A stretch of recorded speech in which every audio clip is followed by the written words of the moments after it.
Bem-vindos ao Finanças a Contar desta semana. Vamos falar sobre as novas tabelas de retenção que prometem um alívio fiscal às famílias portuguesas até final de 2024. Mas será que sabemos quais é que são os impactos? É sobre isto que vamos falar com o Ângelo Dias, contabilista certificado.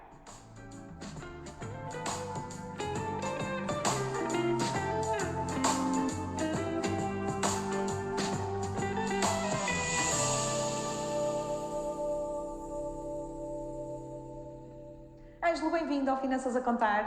Olá, Karina, bem-vinda uma vez mais. Vamos falar de um tema que surgiram alterações muito recentes e eu pergunto-lhe quais são as principais alterações nas taxas do IRS que já estão em vigor. Sim, já estão em vigor. Saiu um decreto-lei e, portanto, uma portaria subjacente a esse mesmo decreto-lei, em que as finanças emanaram as taxas que se aplicam a partir de novembro e dezembro, com alterações às respectivas tabelas e às respectivas taxas. Houve alterações também nos escalões, mas esses se calhar são menos importantes para este efeito, mas veio subjacente a isto dizer-nos que em setembro e outubro, portanto agora, há também uma alteração e na maior parte dos escalões a taxa será de 0%, portanto não vai haver retenção. Nos escalões superiores vão haver retenções, mas a taxas mais reduzidas. Portanto, isto significa que, e eu trouxe aqui um exemplo prático, sem amassar os nossos telespectadores, mas para que percebam, por exemplo, um vencimento de 1.200 euros de janeiro até agosto descontou mensalmente, incluindo o subsídio de férias, se foi pago em agosto, 125 euros. Em setembro e outubro não vai descontar nada, porque a taxa vai ser zero, e em novembro e dezembro vai descontar 114 euros. O que é que isto vai dar para não casados sem dependentes? Vai significar que depois, no final do ano, os 1.200 euros vezes 14 meses, depois de deduzir a dedução específica, vai ficar com uma taxa de imposto de cerca de 15%, que dado o valor que reteve durante o ano, que foram 1.467 euros, vai ter que pagar, admitindo que não tem mais de rendimentos e que não tem mais qualquer tipo de despesa, vai ter que pagar quase 420 euros. O mesmo exemplo, mas para casado com dois titulares e um dependente, vai receber no reembolso de IRS cerca de 60 euros. Isto para termos e chamarmos a atenção dos nossos telespectadores num aspecto muito importante.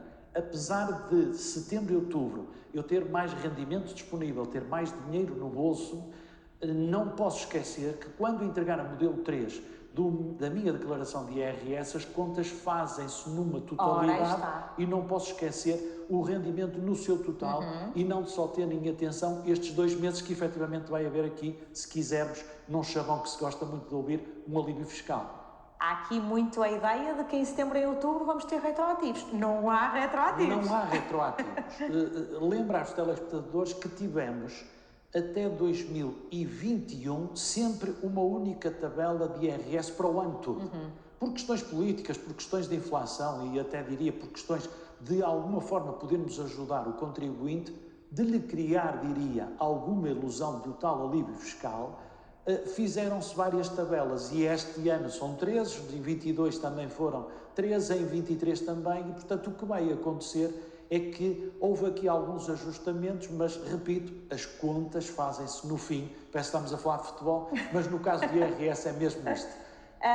Como é que estas novas taxas de IRS vão impactar aqui diferentes rendimentos? Porque vamos ter aqui diferentes impactos também, não é? Estas tabelas só vão ter impactos nos rendimentos do trabalho dependente, categoria A, e categoria H, pensões.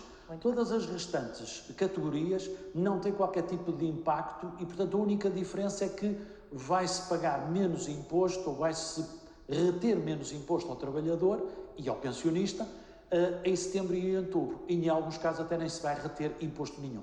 As novas taxas de IRS terão um impacto naquilo que serão as retenções da fonte, não é? Sim, a diferença que tem é que, como são reduzidas ou não vão existir em setembro e outubro, significa que vamos ter mais rendimento disponível. Significa aqui que é este fôlego financeiro, se assim se poderá dizer, em setembro e em outubro, isso depois vai ser acertado, entre aspas, naquilo que é o IRS. Correto, não é?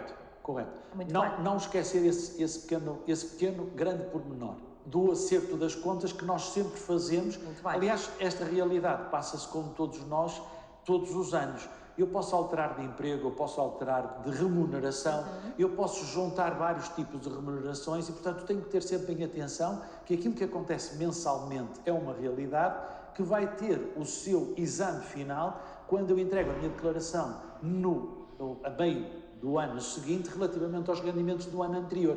E aí há um conjunto de despesas que qualquer contribuinte pode colocar, de educação, de saúde, de formação, etc., que vão todas entrar num determinado balanço e aí é que se vão acertar as respectivas contas. E eu acrescentaria aí um ponto importante, que é o facto de nós termos aqui um fôlego, digamos assim, não pode ser um incentivo a eu gastar na mesma, não é? Não, eu diria como aconselho, não gaste agora e pense no futuro, porque efetivamente, apesar de eu poder ter, vamos dar aqui um exemplo fácil, mais 50 euros e poder, admitindo que tinha um bilhete de cinema a 10 euros, poder ir 5 vezes ao cinema, a verdade é que eu depois vou ter consequências. Quando acertar as contas, provavelmente, até com outro facto, é que paguei também IVA de 6% no preço do bilhete. Portanto, deixei de pagar IRS, mas passei a pagar um imposto sobre o consumo, que é o IVA.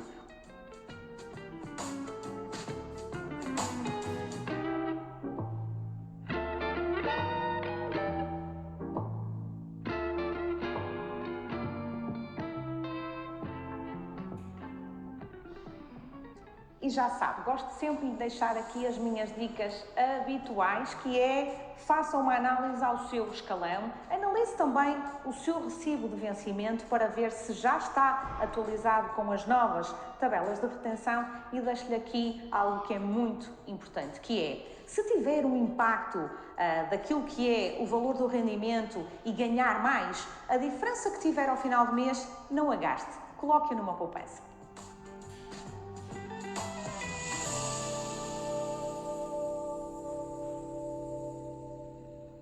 As novas taxas de IRS afetam de forma diferente os trabalhadores dependentes dos independentes? Não, só afetam os trabalhadores dependentes. Os independentes não têm qualquer tipo de alteração. Quais é que serão aqui as implicações destas novas taxas para quem recebe rendimentos de capitais ou rendimentos prediais? Que também é importante. Não tem, para essas duas categorias, não tem qualquer tipo de influência. E, portanto, porquê? Porque os montantes e os valores a pagar continuarão a ser rigorosamente os mesmos. Muito bem. Que estratégias é que daria, também pela sua experiência, Ângelo, para as pessoas estarem mais bem preparadas para estes impactos? Porque muitas das vezes, quando nos dizem que nos vão dar alguma coisa, não é? É importante nós percebermos o que é que está por trás. O pobre desconfia sempre da esmola, não é? Diz o povo com alguma razão. Devemos ter aqui dois aspectos que me parecem importantes. Primeiro, terem atenção se a minha entidade patronal está a aplicar corretamente as taxas, portanto, se atualizou os seus softwares. Isto é importante. Eu conheço uma situação que já foi há uns anos atrás, mas aconteceu que durante 3 anos a entidade patronal não atualizou as taxas de IRS e, portanto, esteve a descontar de forma errada aos seus trabalhadores. Esta é uma situação. Depois, uma outra situação, percebermos se efetivamente o facto de termos mais rendimento disponível, se ele não nos pode vir depois a fazer alguma afetação no ano seguinte. Recordar que já este ano e no ano anterior tivemos, alguns contribuintes tiveram desagradáveis surpresas por causa destas alterações das tabelas durante o ano. Estávamos habituados, alguns contribuintes estavam habituados historicamente a receber a sua transferência, o seu cheque, que muitos deles utilizavam para as suas férias ou para outro tipo de despesas, e já este ano e no ano passado houve contribuintes que, em vez de receber, tiveram que pagar, exatamente por causa destes acertos. Muito bem. Quais é que são os prazos e procedimentos para seguirmos aqui e conseguirmos garantir o correto ajustamento destas alterações? Os prazos e os procedimentos, a esse nível não houve nenhuma alteração. Portanto, o desconto da retenção do IRS será feito no recibo correspondente e no mês seguinte, até ao dia 20, a entidade patronal entrega essas mesmas retenções nos cofres do Estado. Ângelo, para fecharmos da melhor forma, tivemos estas alterações. Quais é que acha que vão ser os impactos no próximo ano destas alterações também que estão a acontecer agora? Bem, o primeiro impacto é que ao nível da receita do Estado ela vai diminuir. Portanto, isto tem aqui uma fatura significativa de alguns milhões que ainda não estão bem quantificados. E para nós, que eu acho que é importante. Para o contribuinte, A questão é reter a ideia de que, apesar de eu ter mais algum rendimento disponível, devo ter sempre em atenção que depois o valor que eu posso vir a receber, ou que teoricamente, historicamente eu recebia, ele pode não ser o mesmo. E, portanto, ter isso em atenção, porque provavelmente eu terei, ou deverei, para aqueles que assim o entenderem, aforrar este valor para que mais tarde possa ter esse montante disponível para as tais férias ou para alguma despesa que seja necessário. É este o conselho que eu deixo aos nossos telespectadores. Obrigada. Obrigado eu. Obrigada.